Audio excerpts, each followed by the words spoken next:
എല്ലാവർക്കും നമസ്കാരം. അശോകവനം എന്നെൻ്റെ ചാനലിലേക്ക് സ്വാഗതം. ഞാൻ അംബികാനന്ദൻ തൃശൂർ. ഇന്നത്തെ എൻ്റെ വീഡിയോയിലെ വിഷയം പലവരും ചോദിക്കുന്നതാണ്.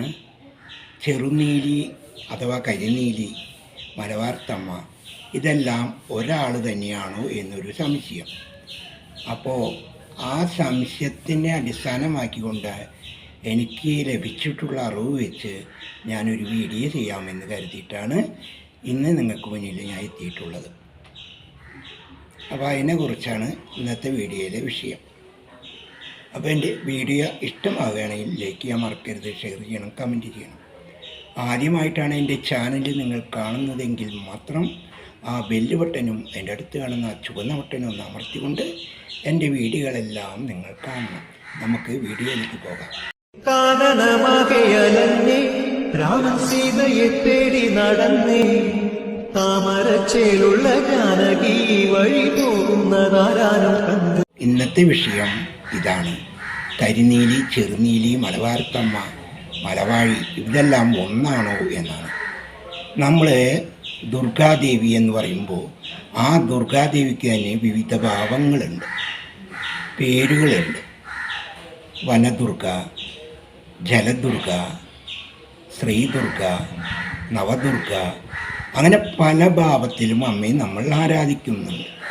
അതേപോലെ തന്നെ ഒരു ദേവതയാണ് മലബാർത്തമ്മ, കരിനീലി, ചെറുനീലി, മലവാഴി എന്ന് പറയുന്നതെല്ലാം ഒരു ദേവത തന്നെയാണ്. ആ ഒരു ദേവതയെ വിവിധ പേരുകളിൽ വിളിക്കുന്നു എന്ന് മാത്രം എന്ന് കരുതി അതെല്ലാം വേറെ വേറെയല്ല, അതെല്ലാം ഒരു ദേവത തന്നെയാണ്, മലബാർത്തമ്മ, കരിനീലി തന്നെയാണ് എന്ന് നിങ്ങൾ മനസ്സിലാക്കും. അപ്പോൾ സാധാരണ ഭക്തർക്ക് അമ്മയെ ഇപ്രകാരം പ്രാർത്ഥിച്ചാൽ മാത്രം മതി. നമ്മൾ അമ്മയെക്കുറിച്ച് എങ്ങനെയാണ് അറിഞ്ഞിട്ടുണ്ടായിരിക്കുക? നമ്മൾ ഇതുപോലെയുള്ള വീഡിയോകളിൽ കൂടെയും അതേപോലെ വല്ലവരും മറ്റുള്ള അറിവുകൾ പറഞ്ഞു തന്നിട്ടും, അതുമല്ലെങ്കിൽ അമ്മയെ കുടിവെച്ച് ആരാധിക്കുന്ന മഠങ്ങളിൽ പോയിട്ടൊക്കെ ആയിരിക്കും നമ്മൾ സാധാരണ വ്യക്തികൾ അമ്മയെക്കുറിച്ച് അറിയുന്നത്. അപ്പോൾ നമുക്ക് അതേ പ്രകാരമുള്ള ഭക്തിയും വിശ്വാസവും ആരാധനയും മാത്രം മതി. നമുക്ക് അമ്മയുടെ അനുഗ്രഹം വന്ന് ഭവിക്കും.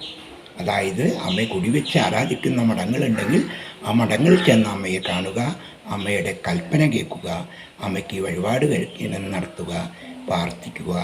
ആ ഒരു വിശ്വാസം ഭക്തി മുന്നോട്ട് കൊണ്ടുപോയാൽ തീർച്ചയായും അമ്മ കരിനീലി നിങ്ങളെ അനുഗ്രഹിക്കുന്നതാണ്. എന്നാൽ ചില ഉപാസകർ അവർക്ക് അമ്മയെ കുടിവെക്കണമെങ്കിൽ അവർ അമ്മയെ സേവ ചെയ്യണം, സേവയെടുക്കണം.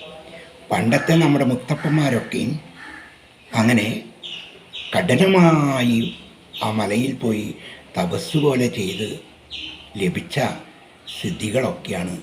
ഇന്ന് നമുക്ക് ആ വനത്തിലേക്കോ ആ മലയിലേക്കോ കയറി ചെല്ലുവാൻ അനുവാദമില്ല. മാത്രമല്ല, നമ്മൾ ഇന്ന് ഈ കലിയുഗം മൂർച്ഛിച്ച് നിൽക്കുമ്പോൾ നമ്മുടെ പോലെയുള്ള സാധാരണ വ്യക്തികൾക്കൊന്നും അങ്ങനെ തപസ് ചെയ്യുവാനൊന്നും സാധിക്കുന്നതല്ല. അതിനാൽ നമുക്ക് നമ്മുടെ മഠത്തിലിരുന്നു കൊണ്ട് അമ്മയെ ഉപാസിക്കാവുന്നതാണ്. അതിനായി നമ്മളൊരു ചെറിയ മുറി തിരഞ്ഞെടുക്കുക, അല്ലെങ്കിൽ മഠത്തിൻ്റെ ഏതെങ്കിലും ഒരു ഭാഗം, വടക്ക് കിഴക്ക് ഭാഗം ഒഴിഞ്ഞൊരു ഭാഗം തിരഞ്ഞെടുക്കുക.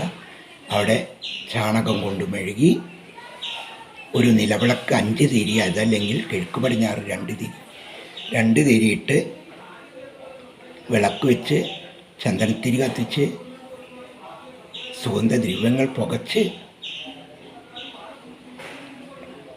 ഒരു മൊന്ത അല്ലെങ്കിൽ ഒരു കിണ്ടി ജലം വെച്ച്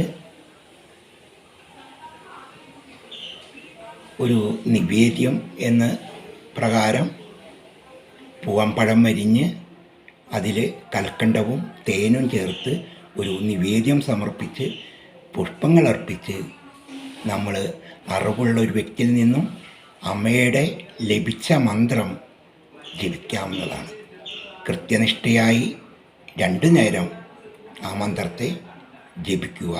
എത്ര നാൾ? 41 നാൾ, ഒരു മണ്ഡലം. അങ്ങനെ ഒരു മണ്ഡലം വ്രതശ്രുതിയോടുകൂടി, വസ്ത്രശ്രുതി, മനഃശ്രുതി, ശരീരശ്രുതി എല്ലാം പാലിച്ച് വേണം നമ്മൾ സേവയെടുക്കുക. അങ്ങനെ 41 നാളും നമ്മൾ ആ സേവ തുടരേണ്ടതായിട്ടുണ്ട്. രാവിലെ 3 മണിക്കാണ്, 3-4 മണി വിട്ട് പോകരുത്. 4 മണിക്കെങ്കിലും നമ്മൾ എഴുന്നേൽക്കണം, കുളിച്ച് ശുദ്ധമാകണം, ഈ പറഞ്ഞ പ്രകാരമുള്ളതെല്ലാം ഒരുക്കി വയ്ക്കണം. എന്നിട്ട് വേണം നമ്മൾ ജപം ആരംഭിക്കുക. അങ്ങനെ 1001 വട്ടം നമ്മൾ ലഭിച്ച മന്ത്രം, അല്ലെങ്കിൽ ഗുരു നമുക്ക് തന്ന ഗുരു എത്ര തവണ ജപിക്കണം എന്നാണ് പറഞ്ഞു കഴിഞ്ഞാൽ ആ പ്രകാരം ഗുരുവിനെ സ്മരിച്ച് ആ മന്ത്രം നമ്മൾ ജപിച്ച് സിദ്ധി വരുത്തേണ്ടതാണ്. അങ്ങനെ സിദ്ധിയെല്ലാം വന്ന് 41 നാൾ കഴിഞ്ഞാൽ നമുക്ക് അമ്മയെ കുടിവെക്കണമെങ്കിൽ ആകാം. കരിങ്കല്ലിൻ്റെ ശിലയിലോ എന്തെങ്കിലും രൂപത്തിലോ നമുക്ക് അമ്മയെ കുടിവെക്കാവുന്നതാണ്. അപ്പോൾ ഈ 41 ദിവസത്തെ ഉപാസന കഴിഞ്ഞ ശേഷം നമ്മൾ 42ാമത്തെ ദിവസം അമ്മയ്ക്ക് പൂജ നൽകേണ്ടതാണ്. അതായത് വൃത്തിയായ ആ സ്ഥലത്ത് ഒരു 16 കള്ളി പത്മമിടണം. പഞ്ചവർണ്ണപ്പൊടി കൊണ്ട്, കരിപ്പൊടി, അരിപ്പൊടി, മഞ്ഞപ്പൊടി, ചുണ്ണാമ്പും മഞ്ഞളും കൂടി കലർത്തുന്നൊരു പൊടി, അപ്പോൾ ചുമന്ന പൊടി കിട്ടും. പിന്നെ വാകയുടെ ഇല ഉണക്കിപ്പൊടിച്ച പച്ചപ്പൊടി, ഇങ്ങനെ പഞ്ചവർണ്ണപ്പൊടി കൊണ്ട് 16 കള്ളി പത്മമിട്ട് ആ 16 കള്ളിയിലും ഇലനറുക്ക്, ചെറിയ ഇലയുടെ നറുക്കുകൾ വെച്ച് അതിൽ അരി നെല്ലും കലർത്തിയത് വെച്ച് അതിൻ്റെ മുകളിൽ നെല്ല് വറുത്ത് പൊടിച്ച പൊടി വെച്ച് പുഷ്പം വെച്ച് അതിൽ തിരികൾ, ഓരോ തിരികൾ ഈ 16 കള്ളിയിലും വെച്ച് അമ്മയ്ക്ക് ഇഷ്ടമായ നിവേദ്യങ്ങളെല്ലാം സമർപ്പിച്ച്, അതേപോലെ നിലവിളക്ക് കൊളുത്തി വെച്ച് അതിന് മുന്നിലൊരു ഇലനാക്കിൽ ഒരു ഇടങ്ങാഴി അരിയും ഒരു നാളികാരവും വെച്ച് ഒരു അരുവാളും വെച്ച് അമ്മയെ നമുക്ക് പൂജിച്ച് പ്രസന്നയാക്കി അമ്മയുടെ അനുഗ്രഹസ്ഥിതി നമ്മളിലേക്ക് സ്വീകരിക്കാവുന്നതാണ്. അതിനുശേഷം വേണം നമ്മൾ കുടിവെച്ച് ആരാധിക്കാൻ. ആർക്ക് വേണ്ടി? നമ്മളെ തേടി വരുന്ന മനുഷ്യർക്ക് നന്മയുണ്ടാകാൻ വേണ്ടി നമ്മൾ അമ്മയെ ഉപാസിച്ച് ഭക്തിപൂർവ്വം കൊണ്ട് മുന്നോട്ട് പോയാൽ അമ്മ മലബാർത്തമ്മ നമ്മളെ ചേർത്ത് പിടിക്കും, അനുഗ്രഹിക്കും. ഒരു സംശയമില്ല, എല്ലാ ആപത്തിൽ നിന്നും അമ്മ നമ്മളെ രക്ഷിക്കുന്നതാണ്. പുതിയൊരു വീഡിയോയുമായി വരുന്നവരെല്ലാവരും സുഖസന്തോഷമായിരിക്കും.